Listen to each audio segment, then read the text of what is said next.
नमस्कार। Master class में आप सबका बहुत बहुत स्वागत है। एक टॉपिक जो अक्सर मेरे को लोग भाग पूछते हैं, रोहित भाई बताइए कि हम अपने स्टॉक मार्केट की जर्नी कैसे शुरू करें। क्योंकि मैं अक्सर लोगों को बोलता हूं कि आप अगर पैसा बनाना चाहते हैं तो आपको स्टॉक मार्केट में आना ही पड़ेगा, आपको स्टॉक मार्केट में निवेश करना ही पड़ेगा। ठीक है जी। तो अगर आपको स्टॉक मार्केट में निवेश करना है और वो आपके इन्वेस्टमेंट का एक एसेट क्लास है, तो हमारी जर्नी कहाँ से शुरू हो। ठीक है ना जी। तो मैंने अगर आपको ये बताया है स्टॉक मार्केट में आपको जाना है, निवेश करना है, तो मैं अब आज आपको बताने वाला हूँ कि आपकी स्टॉक मार्केट में जर्नी कैसे शुरू होगी। ठीक है जी। पेपर पेन ले लिया है ना? नहीं लिया है तो ले लीजिए। और अपन अब शुरू करने जा रहे हैं क्या? स्टॉक मार्केट की जर्नी। स्टॉक मार्केट में आपको पहले जब भी आप आओगे तो आपको बहुत सारे लोग बहुत सारी चीजें बताएंगे। ठीक है जी।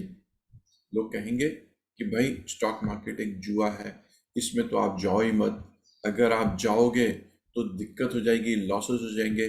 हमारे जो फला फला थे, देखो उन्होंने कितना लॉस किया स्टॉक मार्केट में। तुम्हारे मामा को देख लो, तुम्हारे चाचा को देख लो।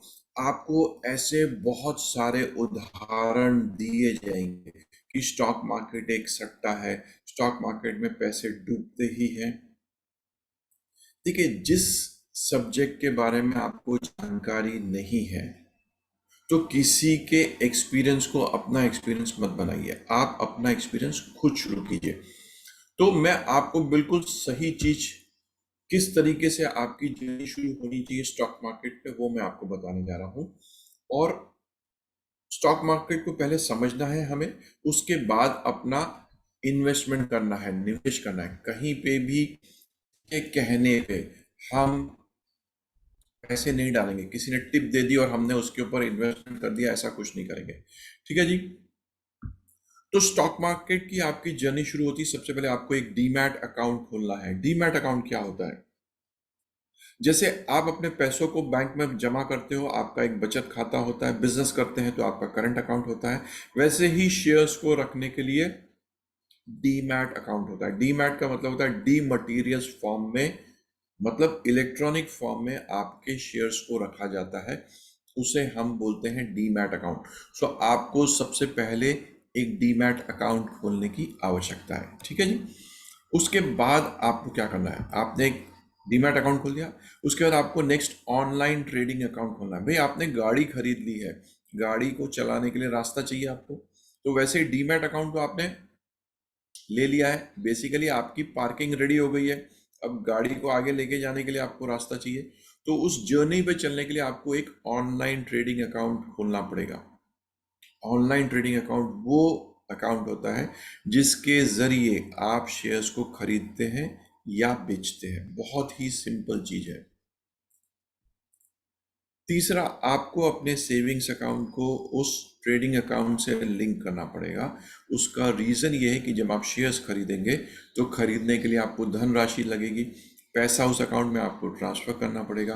तो आप जिस भी अकाउंट से पैसा ट्रांसफ़र करना चाहते हैं, आपको लिंक करना पड़ेगा अपने ऑनलाइन ट्रेडिंग अकाउंट से, ताकि उसमें आप शेयर्स को खरीद सकें।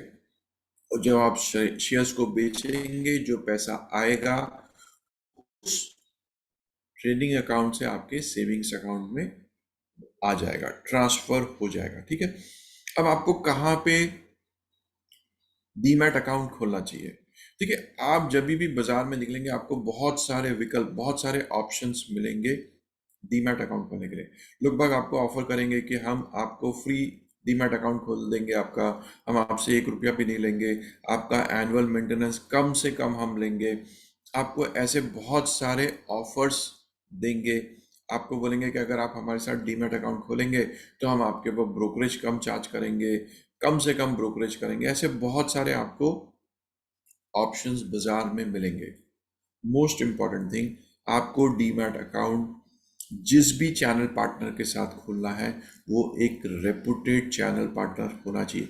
किसी भी सड़क छाप कंपनी के साथ आपको डीमैट अकाउंट नहीं खोलना है। इसलिए नहीं खोलना है क्योंकि हम आने वाले समय में एक भारी धनराशि को स्टॉक मार्केट में निवेश करने वाले हैं, और मैं अपने इन्वेस्टमेंट्स को, अपने ये स्टॉक मार्केट के जो पोर्टफोलियो को किसी भी एरू नेहरू को, नत्थु गैरू को नहीं दूंगा, किसी रेपुटेड प्लेयर के साथ ही रखूंगा।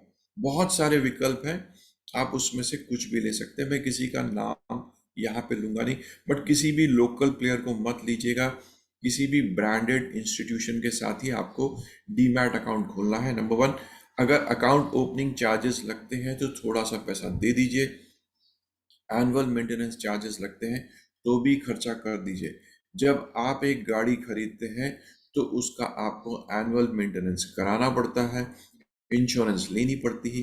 वैसे ही स्टॉक मार्केट की जर्नी में ऑनलाइन ट्रेडिंग आप अकाउंट खोलेंगे और डीमैट अकाउंट को मेंटेन करने के लिए थोड़ी बहुत जो धनराशि लगती है उसका खर्चा कर दीजिए। सोचिए मत, पेनी वाइज पाउंड फुलिश होने की कोशिश मत कीजिए कि मैंने थोड़े से पैसे बचा लिए। हमें रिस्क नहीं लेना है। जर्नी कहां से शुरू होगी? आपने डीमैट अकाउंट खोल लिया, आपने ऑनलाइन ट्रेडिंग अकाउंट खोल लिया, आपने सेविंग्स अकाउंट को लिंक कर लिया है अपने ऑनलाइन ट्रेडिंग के अकाउंट से।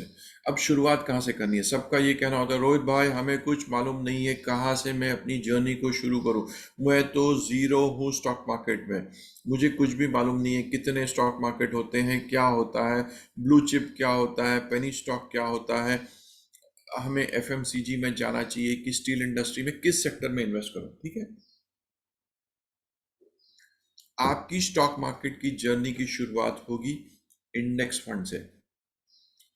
आपको क्या करना है? निफ्टी 50 इंडेक्स फंड को खरीदना है, एसआईपी करना है। एसआईपी का फुल फॉर्म होता है सिस्टमैटिक इन्वेस्टमेंट प्लान। ठीक है जी। हर महीने आपको एक धनराशि डिसाइड करनी है, 1000, 2000, 5000, जो भी अमाउंट आपके फाइनेंशियल स्ट्रक्चर में आता है, उस पैसे को आप एसआईपी करेंगे। वो ऑटोमेटिकली आपके सेविंग्स अकाउंट से चला जाएगा चैनल पार्टनर के पास, और आपका चैनल पार्टनर आपके बिहाफ पे इंडेक्स फंड लेगा। अब इंडेक्स फंड क्या होता है? हम जब निफ्टी 50 इंडेक्स फंड की बात करते हैं, दो मेजर स्टॉक एक्सचेंज है इंडिया में, national stock exchange and Bombay stock exchange. Bombay stock exchange सबसे पुराना स्टॉक एक्सचेंज है। जब हम निफ्टी की बात करते हैं, नेशनल स्टॉक एक्सचेंज की बात करते हैं, उसमें जो टॉप 50 कंपनीज होती है उसको हम कंसिडर करते हैं और उसका उन्होंने इंडेक्स बनाया हुआ है। टॉप 50 कंपनीज की परफॉर्मेंस के हिसाब से इंडेक्स मूव करता है, ऊपर जाता है या नीचे जाता है। हम सुनते हैं ना, निफ्टी 17,000 हो गया, निफ्टी 18,000 हो गया, निफ्टी 15,000 हो गया। ये जो 15,000 है वो क्या है? इंडिया की टॉप 50 कंपनीज की परफॉर्मेंस कैसे बढ़ रही है, घट रही है, वो डिसाइड होता है। तो आपको क्या करना है? इंडेक्स फंड को खरीदना है। ऑटोमेटिकली आप इंडिया की टॉप 50 कंपनीज में इन्वेस्ट कर रहे हैं, निवेश कर रहे हैं। अब क्वेश्चन ये आता है, रोहित भाई मुझे क्या मालूम कंपनी परफॉर्म कर रही है नहीं कर रही है, मैं कैसे ट्रैक करूं, मुझे तो जानकारी ही नहीं है। देखिए, आपको सबसे सरल तरीका बता रहा हूं। क्या होता है, जो कंपनी परफॉर्म करती है, टॉप 50 कंपनीज को नेशनल स्टॉक एक्सचेंज अपने इंडेक्स फंड में ले लेता है। जो कंपनी परफॉर्म नहीं करती है उनको इंडेक्स फंड से ऑटोमेटिकली वो निकाल देते हैं, और नई कंपनीज जो अच्छा परफॉर्म कर रहे हैं उसको इंडेक्स फंड में इंक्लूड कर लेते हैं। सो आपके बिहाफ पे जो नेशनल स्टॉक एक्सचेंज है वो इस चीज का ध्यान रखता है। तो आपको डरने की जरूरत नहीं है कि भाई टॉप 50 कंपनीज कौन सी है, वो ऑटोमेटिकली आपके बिहाफ में नेशनल स्टॉक एक्सचेंज करेगा। सो आपको कोई भी एनालाइज करने की जरूरत नहीं है, आपको उसमें डरने की जरूरत नहीं कि मेरे पैसे डूब तो नहीं जाएंगे। जैसे हमेशा आपको उदाहरण दिया जाता है, चाचा जी ने 10 लाख का नुकसान किया, ताया जी ने इतना नुकसान किया। मैं आपको इंडिया की टॉप 50 कंपनी में निवेश करने की बात कर रहा हूँ, और ये कंपनी कभी जीरो तो होगी नहीं। अगर वो परफॉर्म नहीं कर रहे तो ऑटोमेटिकली जो नेशनल स्टॉक एक्सचेंज है उसको अपने इंडेक्स फंड से निकाल देगा और उसके बदले में अच्छी कंपनी को ले लेगा। सो हमारे पैसे हमेशा लॉन्ग टर्म में बढ़ने ही वाले हैं। जब हम निवेश करेंगे इंडेक्स फंड में तो हमारा होराइजन कम से कम 7 साल का होना चाहिए। ऐसा नहीं कि हमने 6 महीने रखा फिर निकाल लिया। जो आप एसआईपी कर रहे हैं वो कंटिन्यूसली हर महीने जाते रहना चाहिए। हमारा minimum horizon time period 7 years का होना चाहिए। आप उसको बढ़ा भी सकते हैं। ठीक है जी। जब हमारी जर्नी शुरू हो गई, आप स्टॉक मार्केट को समझने की कोशिश कीजिए, और थोड़ा सा भी आपको जब आइडिया आना शुरू होता है स्टॉक मार्केट कैसे काम करता है, तो स्टॉक्स को खरीदना शुरू कर दीजिए। किसी के कहने पे, किसी ने टिप दी है तो हमको स्टॉक नहीं खरीदना है। स्टॉक खरीदने के लिए बेसिकली हम क्या खरीद रहे हैं? हम शेयर नहीं खरीद रहे हैं, हम वो कंपनी का बिजनेस समझ के बिजनेस को खरीद रहे हैं, उस बिजनेस में निवेश कर रहे हैं। ट्रेडर बनने की कोशिश मत कीजिए, आपको इन्वेस्टर बनना है। तो आप जब भी किसी कंपनी का शेयर खरीदते हैं, तो आप ये सोचिए कि मैं उस बिजनेस को खरीद रहा हूं और उस बिजनेस में अपनी हिस्सेदारी डाल रहा हूं के जरिए। अक्सर लोग बाग शेयर मार्केट में ट्रेडिंग करने के लिए आते हैं, ट्रेडर बनने के लिए आते हैं। आपको इन्वेस्टर बनना है, ठीक है जी, लॉन्ग टर्म के हिसाब से। आपको कौन से शेयर्स खरीदने हैं? आप जो डेली में जो चीजें यूज करते हैं, आप जैसे टूथपेस्ट यूज करते हैं, आप अपने किचन में बहुत सारी चीजें यूज करते हैं, आप गाड़ी कौन सी यूज कर रहे हैं, ऐसे बहुत सारे ऑप्शंस आपको दिखेंगे, ब्रांड्स दिखेंगे। आप उन कंपनी के शेयर्स को इन्वेस्ट कर सकते हैं। कब इन्वेस्टमेंट करना है? आप जब उनका रेट देखेंगे, आपको 52 हाई 52 लो रेट मिलेगा। जब वो कंपनी अपने 52 हाई से 30% नीचे है, तो आपको शेयर्स को खरीदना है। बहुत सिंपल आपको बता रहा हूँ। मैं जानता हूँ आपको बैलेंस शीट पढ़नी नहीं आती है, आप कॉमर्स बैकग्राउंड से नहीं है, आप कुछ भी नहीं जानते हैं कि किस तरीके से कंपनी के परफॉर्मेंस को देखा जाता है, क्या क्या पैरामीटर्स को देखना चाहिए। मैं आपको बिल्कुल थंब रूल दे रहा हूँ। जिस ब्रांड के प्रोडक्ट्स को आप रिपीटेडली यूज करते हैं, उस कंपनी को आप खरीद लीजिए जब उसका रेट उनके 52 हाई से 30% नीचे हो। ठीक है जी। सबसे इंपॉर्टेंट चीज होती है कि आप जो भी निवेश कर रहे हैं वो पूरा पैसा एक ही स्टॉक में इन्वेस्ट नहीं करना है, आपको डाइवर्सिफाई करना है, अलग अलग कंपनी में डालना है। जो थंब रूल है वो ये कहता है किसी भी कंपनी में आपके टोटल पोर्टफोलियो का 10% से ज्यादा निवेश इन्वेस्टमेंट नहीं होना चाहिए। ठीक है जी। तो आपको डाइवर्सिफाई अपने पोर्टफोलियो को करना है, अलग अलग सेक्टर में पैसों को डालना है। 10% का रूल मैंने आपको बता दिया कि आपको 10% तक, मान लीजिए आप पोर्टफोलियो बना रहे हैं 10 लाख का, तो 10 लाख का 10% इज 1 लाख। तो 1 लाख तक के आप शेयर्स एक कंपनी में निवेश कर सकते हैं। शेयर की प्राइस हो सकता है कोई 3,000 का शेयर हो, कोई 500 का हो, कोई 700 का हो। आपको 1 लाख में जितने शेयर्स आते हैं उस कंपनी के उतने खरीदते हैं। आप ये नहीं बोलोगे मैं तो सबके 100 शेयर लूंगा। आपको मैं अमाउंट की बात कर रहा हूँ, नंबर ऑफ शेयर्स की बात नहीं कर रहा हूँ। मैं ये आपसे कह रहा हूँ कि आपका जितना भी पोर्टफोलियो है उसका 10% अमाउंट आप एक शेयर में या एक सेक्टर में निवेश करेंगे। अब कई लोग क्या करते हैं, आईटी के ही बहुत सारी कंपनी में निवेश करते हैं। मैंने आईटी के सेक्टर में 10 कंपनी ले लिया और उसमें निवेश किया। मैं जो आपको निवेश की बात बोल रहा हूँ या कंपनी की बात बोल रहा हूँ वो मैं सेक्टर वाइज बोल रहा हूँ। एक सेक्टर में 10-10%, तभी आपका डाइवर्सिफाई होगा। अगर आप किसी कंपनी में काम करते हैं, किसी सेक्टर में आप काम कर रहे हैं, फॉर एग्जाम्पल आप आईटी इंडस्ट्री से रिलेटेड है, तो आपको आईटी इंडस्ट्री के बारे में काफ़ी सारी जानकारी होगी, तो आप आईटी सेक्टर में ज़्यादा निवेश कर सकते हैं। आप बोलो रोहित भाई हमें तो 10 सेक्टर ही समझ में नहीं आते, हमें तो 5 ही सेक्टर समझ में आते हैं कि हम टेलीकॉम में चले गए, ऑटोमोबाइल में चले गए, आईटी में चले गए, एफएमसीजी में चले गए, इंफ्रा में चले गए, हमें तो 5 ही सेक्टर समझ में आते हैं। तो अगर आपको 5 ही सेक्टर समझ में आते हैं तो इन 5 सेक्टर में 20-20% तक निवेश कर दीजिए। जब आप अपने सेक्टर्स को बढ़ाएंगे तो प्रोपोर्शनेटली हर एक सेक्टर से आप अपने जो इन्वेस्टमेंट है उसको डाइल्यूट करेंगे। हमेशा आपका हर एक सेक्टर में बैलेंस करके निवेश कीजिए। अगर आपकी मास्टरी आईटी सेक्टर में, तो आप उसको 20 के बदले 30% निवेश कर दीजिए। लेकिन सारे पैसे एक ही सेक्टर में आपको डालना नहीं है, क्योंकि टाइम के साथ सेक्टर्स की परफॉर्मेंस ऊपर नीचे होती है। ठीक है जी।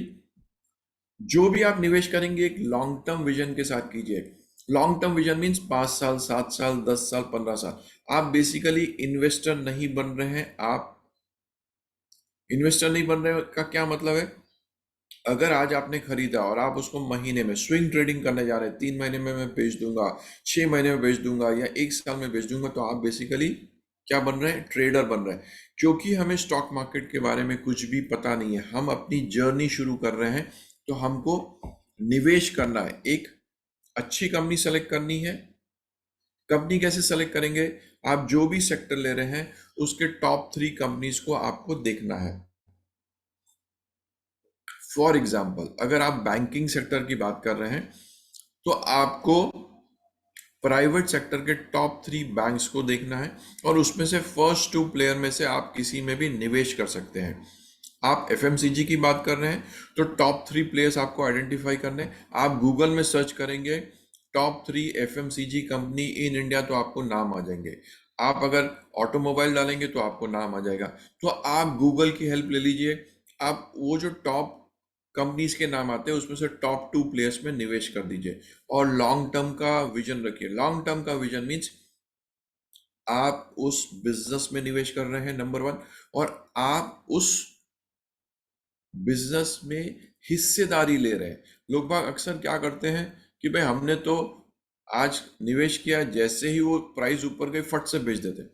थोड़ा तो समय दो, तभी वो बढ़ेगा आपका। ठीक है जी।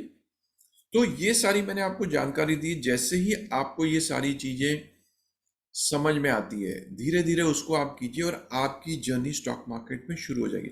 कभी भी जल्दी मत कीजिए। आपको बहुत सारे टिप मिलेंगे, आपको टीवी चैनल में मिलेगा, मीडिया में मिलेगा, ये कंपनी के बढ़ने वाला है। कभी भी उनको सुन के निवेश मत कीजिए जब तक आपको मालूम नहीं है। अगर आपने फंडामेंटल्स नहीं समझे, आपको जानकारी नहीं है कि हमें किन किन चीज़ों को देखना चाहिए स्टॉक मार्केट में निवेश करने के लिए, मुझे तो बैलेंस शीट पढ़ने नहीं आती, रिजल्ट समझ में नहीं आते, मैनेजमेंट, देखिए बहुत सारे पैरामीटर्स होते हैं स्टॉक मार्केट में निवेश करने के लिए, कंपनी सेलेक्ट करने के लिए। मैं आपको बिल्कुल बेसिक थंब रूल दे रहा हूँ। जिन कंपनी के प्रोडक्ट्स को आप रिपीटेडली यूज़ कर रहे हैं और आप उससे खुश हैं, उस कंपनी को सेलेक्ट करके उस सेक्टर में जाइए, देखिए कौन से टॉप 2 प्लेयर हैं और उसमें निवेश कीजिए। निवेश तब करना है जब वो अपने टॉप, मतलब 52 हाई से 30% नीचे है, तब आप निवेश कीजिए। जल्दी बिल्कुल मत कीजिए, धीरे धीरे कीजिए। एक बार आप जब उसमें निवेश करेंगे आपकी जर्नी शुरू हो जाएगी।